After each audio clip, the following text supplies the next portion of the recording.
ইতিমধ্যে রাষ্ট্রের কর্ণধারদের মধ্যে কেউ কেউ তো খেপে গিয়েছে আমাদের উপরে, আরে কি বলতে চায়, আমাদের বিরোধিতা করতে চায়। আসলে বিরোধিতা বিষয় না, আমরা হকের ব্যাপারে কারো সঙ্গে আপোষ করতে রাজি না। তুমি হকের পক্ষে থাকো, আমরা তোমার পক্ষে আছি, আর তুমি হকের বিপক্ষে যাবা, তুমি আমার বাপ হলেও তোমার ছাড় দিতে আমি রাজি না।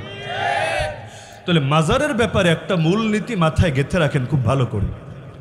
যেখানে আল্লাহর ওলিরা শুয়ে আছেন, অর্থাৎ তাদের কবর, সহজ ভাষায় এটাকে মাজার বলা হয় কেন? মাজার শব্দের অর্থ হলো যেটা বেশি বেশি জিয়ারত করা হয়, জিয়ারতের জায়গা। যেমন মসজিদ মানে কি? সেজদার জায়গা। মাদ্রাসা মানে কি? ক্লাসের জায়গা, দার্সের জায়গা। তাহলে যেখানে বেশি বেশি দার্স হয়, নিয়মিত দার্স হয়, সেটাকে মাদ্রাসা বলে। যেখানে নিয়মিত সেজদা হয়, ইবাদত হয়, সেটাকে মসজিদ বলে। তো একইভাবে যেটা নিয়মিত জিয়ারত হয় সেটাকে কি বলে? মাজার বলে। তাহলে ওলিদের মাজার বলতে আমরা বুঝাই যেখানে আল্লাহর কোনো ওলি শুয়ে আছেন। শাহজালাল রহমতুল্লাহ